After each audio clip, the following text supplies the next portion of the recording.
Here we go with some DM tips for Dragonlance, Shadow of the Dragon Queen, Chapter 7, the ultimate chapter for the adventure, the end of the campaign. This is the Siege of Kalaman. As the flying fortress of the dragon armies descends towards Kalaman, players have to save the city from destruction. If you're a player, there will be spoilers here, so please come back after you play and let us know how it went. The adventure starts out with characters at level 10, and they should gain level 11 partway through the session. It's recommended that they do gain level 11 just as they're entering the Flying Fortress. Project leads here are F. Wesley Schneider, and here's how it went for me. It took me 4 sessions when we ran it, each about 3 to 4 hours long. In the first session, we did the hasty retreat from the northern wastes. The party returned to Kalaman. They spent time in the streets of the city. Then the Night of Terror encounters happened. Except for the Bakaris Defects encounter, I put that one into the next day. Instead, I had a special encounter with Lord Soth, and we'll look at that one as we're going through the details. Character introductions on the second time we played, and then Bakaris Defects encounter, and then the Battle of Kalaman itself, the Assault on Hawker's Grove, and the Flight of the Dragonnels as the party ascends up to the Flying Fortress.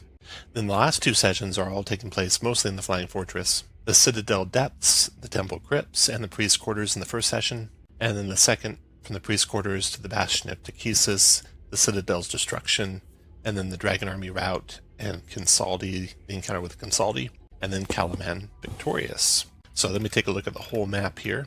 There's lots of monsters and NPCs, so I made a lot of tokens for those. And I took a lot of maps from Tessa's maps. I'll put a link to those in the description. So all these here in the center section are by Tessa. The ones on the far left here, the area encounters are in the book, and the far right are in the book. So the first session starts out, the haste retreat as the party's fleeing the desert. They can see the Kalaman surviving soldiers making camp on the bluff east of the City of Lost Names, or what remains of it. And in the distance, a constellation of rocks floats in the air, some the size of islands, others little more than boulders, and they see the great fortress rising up. Then as they're making their way to where the ships are docked, that they can take back to Kalaman, they have the encounter with the Dragonnel. And now, why does the party not just fly up to the castle right now and take it out? I don't know. I mean, if your parties want to do that, that's certainly an option that they could do, if they can get up there. But the NPC Darrett's going to try and ask them to, report back to Kalaman, warn the city that danger's coming, and prepare it for the assault that's coming. So, if your party does that, then the next part is they go into the city. They go to report to the city council in Kalaman, back to the scene where the horrendous slaughter had taken place before they left Kalaman. And then they have some encounters around the city. And during these encounters around the city, they'll go to the trade gate where civilians are trying to get in and the soldiers are trying to keep them at bay. They'll see the riders, the Dragon Army, or the Dragonnel rider, and they'll go and talk to the Dragonnel rider, and that takes place in the castle, a map of the castle. Here we go. There's a map of the castle, Kalaman, with the Dragonnel rider being Darrett and Klystran. And they will say they got more Dragonnels. They're going to try and get them and bring them to the party so the party can get up to the Flying Citadel. Then the party, and while the party is having these encounters around the city, getting ready for the first night as the Dragon armies are approaching, one encounter that they have that I probably tweaked up a little bit is Dread in the Streets. There's a table, and the number 5 encounter is an old man telling stories. So that's Fizban telling stories about Huma Dragonbane to children and such around. Someone in the party can overhear, learn more about the Dragonlance that they have from this old man, kind of reinforce that the Dragonlance holds the divine power of Paladine, which the party's going to need in order to quench the Cataclysm flames. Alright, and then the Night of Terror starts. So in the Night of Terror, the west-facing ramparts of the trade gate are abuzz with soldiers rushing reports and orders in and out. So the party will be here. So this map I'm actually showing the old version, or the destroyed version. Let me go to map layer and send this to the back. These are the amazing thing about Tessa's maps. Okay, so here's the daytime at the trade gate. Everyone's trying to get in. The party can help people get into the city. And then it goes to the encounters at night as the Dragon army is approaching, setting fire to the village that's outside where the people of Vogler used to be, and hopefully the people of Vogler have come into the city of Kalaman. And you have multiple encounters here on this tower this night, and finish it up with a special Lord Soth encounter, because there are some images of Lord Soth. Do I have them here? find those images real quick. All right, so I found the Lord Soth image. This I got off of a D&D Beyond video where they're doing introductions before the adventure came out. And it's Lord Soth riding Karavarix, the Death Dragon, descending upon the party. It looks like this was like a different ending originally planned for the book than what came out. And so I inserted this into the Night of Terror, just one flyby of Lord Soth and Karavarix, and then he would return to the Flying Citadel as like the end of the Night of Terror. And here is another image of the same thing. One thing that doesn't happen in the book, which is probably good for continuity with the story of Dragonlance, is there's no good dragons that come to the fight. Only the Dragonnels are the good dragons that are within the fight, which is good because this happens in the spring of 351, and the dragons don't join the battle until like 352, I think. Definitely after the start of the War of the Land, or the start of the books, which is in the fall of 351. So anyway, I had that encounter with Lord Soth, and I think that was a real fun encounter, and I definitely recommend adding that if you can. So that battle will finish up the first night, and then the party can go get rest, gain a level up to level 11. If I go this map to the next map in the back, here's the aftermath. And the next morning, I had the Bakaris Defects encounter at the gate, which is right down here, the next morning, and then into the Battle of Kalaman itself. So back to the gates with the ruined city outside, did all the Kalaman battle encounters there. You can, of course, use more or less of the different encounters of the battle, depending on how long it's taken for you. But then they have the assault on Hawker's Grove. They see the Dragonnels fly by. They have to get to Hawker's Grove. They can, of course, use their gnome catapults at this point. And this battle was extremely difficult. I didn't realize how tough four Wormling Red Dragons could be. Although I did, I think, up their damage. Let's see if I have their damage at all. Breath weapons doing... No, I didn't. Just what it was for that monster. Anyway, that's a lot of damage. And of course, they're all in smoke. So the party, that black line was the line of smoke. So the party will have a hard time getting by them. That was a tough fight. Once they get by them, they can get to Clystrand, rescue the Dragonnels, and then use the Dragonnels to do the encounter where they go up to the Flying Citadel. And so, fly to the Dragonnels. Oh, and that's another awesome map. So you come back to this another map from Tessa. And this time, you change this one to the back. And here you have, every square there's like 50 feet instead of 5 feet. So the party's flying above the battle. The dragon armies are descending upon Kalaman. And you can have this battle of the Dragonnels up above. And there's an image of that right here. Karis the Younger is involved in the fight. The party...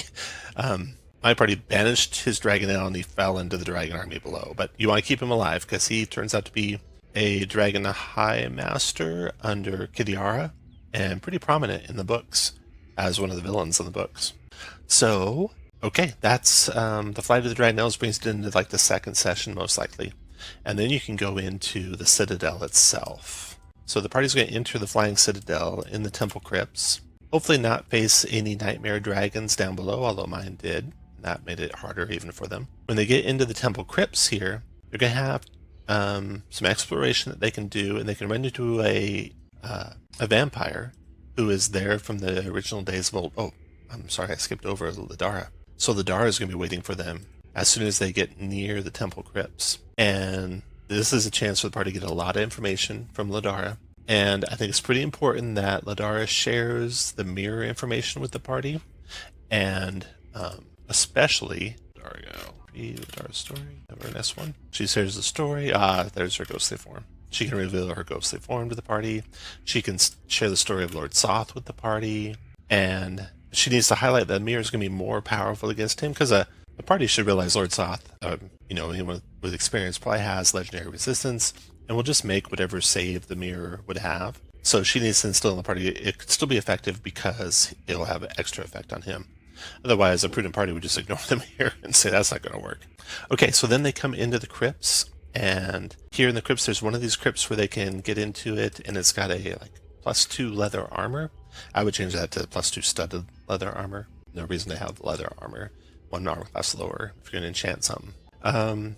They can run into some elven visitors that were interred in the crypts here and get more information about Lord Soth and more information about this Flying Citadel. And they can run into the former high priest of the place. And this former high priest of the place is a vampire. The party might recognize his holy symbols of Shamash, the god of undeath. And if they don't attack him, and it's clear that they are enemies of the dragon army, he'll offer them a deal where he can tell them where treasure untold lies, and that's how they can find the mirror that they're looking for, that Ladara told them about, being somewhere within the temple. If they agree, he will share how the altar works up there, and if they return, he'll tell them about how to get the treasure room. So the room above, you have this image here. I need to find out who drew this. It's a beautiful image of Tiamat, so I made a token out of that. Used it in place of the statue that's on the map there.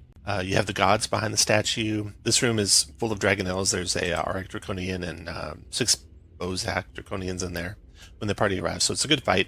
And then you got the treasure room here, and in that treasure room is where the party can find the Mirror of Reflected Pasts. There's also a +1 greatsword. That's kind of cheap for a level, 10 or 11 party at this point, so I made it a +3 greatsword, which is consistent with the tier of a level 11 party. And the primordial altar up here to the north is really cool, and here the party can have a vision. See, the primordial altar, I didn't do it, but they can have terrifying visions of Takhisis' draconic head shrieking in triumph. They can gain the Dragon Queen's will, charm or effect on whoever sees this vision, so that's pretty cool. They can explore the rest of the place down here and then get up to the higher level. Then the Ghost of Caradoc makes his return in the form of Kalaman soldieries taken over, tries to convince the party to help him kill Lord Soth and take over a flying Citadel. He can serve as a distraction in the battle. The party ended up killing him, though, because of what he had done to the council's members, so I don't expect a whole lot of parties would work with him. This hallway that the party first comes up into, there's a wall, and it looks like they could just walk through it the way it's drawn on the map, but it's important to remember this actually is blocking, and but they can peer through it to see what's beyond. And if they do peer through it to see what's beyond, they should see the Cataclysmic Flame, Western Current is in there, one of Lord Soth's lieutenants, and very powerful lieutenant of that. So then they might continue on around. There's a couple of chambers here where there's some good, you want to grab the holy symbols that are in, I think, introduction chapter 1 of the different gods. So let's see, show that. Nuatari there, and Sargassus, I believe it is, over there. This mace symbol I found off Twitter, so you could probably do a search there for Lord Soth's mace. Just some concept art from the book before it went out, so that's a cool picture. Lord Soth will be sitting here controlling the flying Citadel. And the party, can try and use the Mirror Reflected Past. My party had messed that up, already used it, had no more charges to use it with. I'd given them a Horn of Valhalla early in the adventure, and Ashley summons Berserk Minotaurs from the Minotaur Isles. They finally used that as a distraction for Western Kern. The Minotaurs all attacked Kern. The Paladin took the Dragonlance into the flames. The Barbarian went and tried to face off with Lord Soth alone. And here, I would do a little change here in that take the lance and have it take a little bit of time to draw the flames in and extinguish them. If it just does it instantaneously, it's kind of anticlimactic. So I did it taking a full round. I might do 2 or 3 full rounds next time, just so there's good time for the battle that would happen there. Lord Soth can really endanger some of the party members. But use your judgment, because you want the party, of course, to succeed, and you'd hate for them to fail, because you have to challenge drastically from the way it was written. So assuming they quenched the flames, then... I should note that it took my party 2 sessions to do all this. They got to basically this chamber in the first session with the statue of Tiamat, and then in the second session in the Flying Citadel, or 4th for this chapter, they're doing the part of the Cataclysmic Flame. So they take the flame out, and now the Flying Citadel starts to break apart, and they got to get off the island, get off the Flying Citadel. They got the Judgment of Soth they can witness. They have the temple collapsing around them as they're fleeing out of it. They have hungry fissures opening up and taking the dragon army that's all around. You can describe the dragon army all around the Citadel on that map there. And then they're going to face off against Karavarix, and that's a tough fight. An adult death dragon of Karavarix's strength. In this one, I had Mooncatch, who was a Mage of High Sorcery, who had seen Karavarix during his mage tests before Karavarix was turned into a death dragon. Use his persuasion skill to have Karavarix not attack the party. And I did that because I knew, well, first of all, it was cool that it tied into the test by sorcery, but also I knew I was going to up the strength of the red dragon that Kansaldi was on, and 2 adult dragon fights back to back was going to be really hard. So the party gets off the flying citadel, and it's falling all around them. The dragon army's fleeing, and then Kansaldi flies over, and you have this awesome picture of Kansaldi flying over the armies there, and then will alight upon this huge pillar of stone that came off of the citadel that crashed all around the party, and then that fight ensues.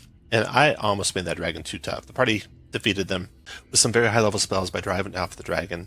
I had also taken this brass or bronze dragon. I took this from D&D Minis and made a token out of it. And I really wanted to use it. I wanted to get the Dragonlance, a dragon to dragon fight, but I held back because they shouldn't be using good dragons at all. This good dragon, this bronze dragon they run into in chapter 5, but she's always in human form, never reveals herself as a good dragon, and shouldn't take direct action. So the party fought the dragon, defeated Kansaldi or drove Kansaldi away, and that kind of wraps up the campaign. That's the last encounter. This is almost like a post-credit scene encounter with Kansaldi. But in the aftermath, the dragon armies are fleeing, and then you have, the heroes return to the city, and it kind of mixes up the order of how the fanfare goes for the heroes. So I would do it where they come back to the city, and you describe what's the first thing they're doing as they're cleaning up the city. And then give everyone a turn to go over what their characters are doing in the cleanup. And then have the heroic celebration. Ask the characters, what they're going to do after the campaign, take turns asking them, describe what the NPCs, and I have each of them here, what they're going to be doing after the campaign. And it just kind of makes a nice wrap up and a denouement to the whole campaign. And then, as a last little mysterious note, have them get the note from no less than Kidiara. And that's the end of the campaign. So it was a lot of fun. I hope you have a lot of fun playing it. I think it's a really well done the way it ties into Dragonlance without trying to retell the original story. Gives these characters agency to do their campaign, their adventure, and contribute to the cause and the winning of the army, or the winning of the campaign against the dragon armies. So a lot of fun. Highly recommended. I hope you have a good time.